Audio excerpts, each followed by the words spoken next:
When I'm talking about, I want you to have a relationship that is built, a love that is built on what I call epoxy glue. Does anybody know what epoxy glue is? You know what epoxy? I mean, this is man's glue. You know what I'm talking about? Epoxy is a glue that doesn't just harden because of air. Epoxy is a glue that when you put all the different ingredients in it, you could put this stuff on. But I'm going to tell you the 4 ingredients in a great love.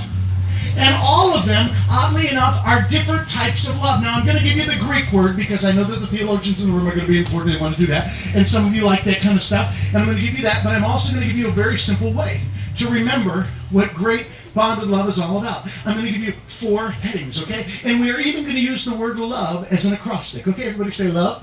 Love. First letter in love is L. Then we have O. Then we have V. Then we have E. Now, so the first ingredient that you're going to have as you're out there dating, as you're out there looking around, as you're out there seeking for that mate, seeking for that soulmate, seeking for a person who will really, truly love you, as we all need, the first ingredient you need is L, and we're going to use the phrase, look at that. Everybody say, look at that. Look at that. L? Yeah, look at that. Look at that. And the Greek word for that right there is the word eros. Eros. You got to say that. Eros. So we got L, look at that, eros. What eros literally means, the type of love that eros is it is an adoration love. It is a worship love. It is saying, woo, daddy like. Okay? Now, I know some of you spiritual people out there that are going, you should not base love on looks of a person or say that you're attracted to them. And I want to say,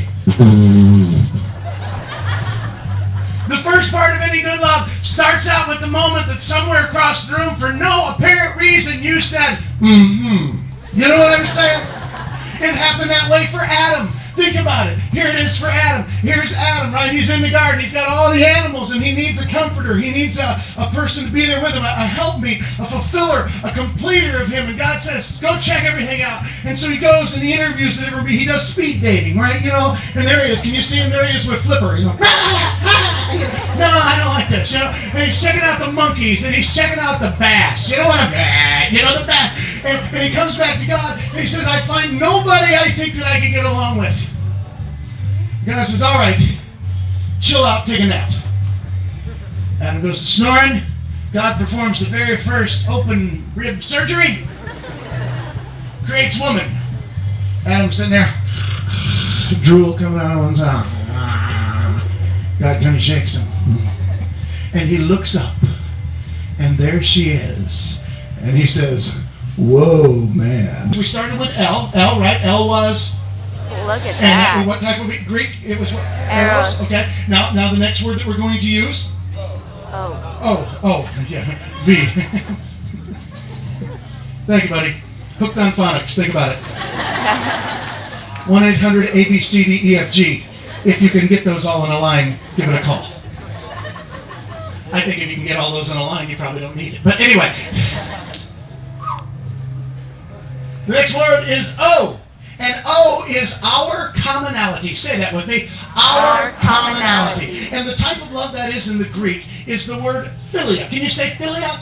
Philia. And I immediately think of philia. Philia cheesesteak. Yeah, that's what I'm talking about because I go to the food, okay?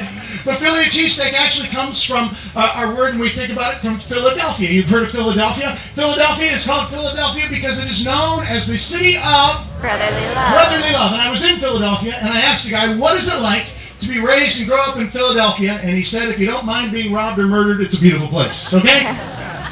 So apparently they haven't mastered the whole thing. But literally the word philia means commonality. It means we have fellowship. If you want to have a good love relationship and a love that's going to last and a love that isn't going to walk away 1 year, 2 years, 5 years, 10 years into a relationship, you're going to have things that you are common about. Now what do I mean by that? I'm talking about hobbies. I'm talking about things that you enjoy doing.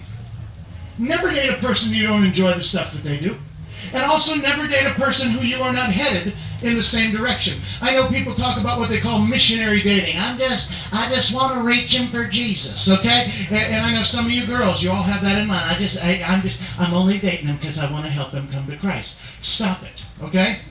Share Jesus with him because you want him to come to Christ. But listen, never date anybody who wouldn't be a possible mate. It's dangerous, all right? Date people who you have eros for, you are attracted for, and date people that you have philia for. That means we like to do the same thing. We're both tennis players. We both play guitar. We both like music. The next one is V. V, you ready? And V stands for this. Are you ready? Vulnerability exposed. Say that. Vulnerability exposed. There you go, man. This is starting to sound like a college course now. Vulnerability exposed. The type of love in the Greek that it comes from is the type of love that's called storge. S-T-O-R-G-E. It's pronounced storge. Can everybody say that? Storge. Storge is what I call it nursing home love. Let me define this if I can for just a minute. Storge is the type of love that every one of us so desperately want in this life.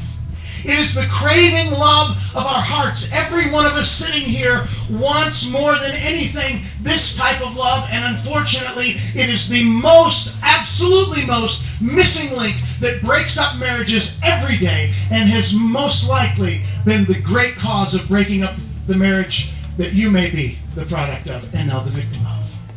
Storge is the trust love. Storge is the love that says, I trust you to be there for eternity. Storge is exercised at the moment in a relationship when the person allows that other person to touch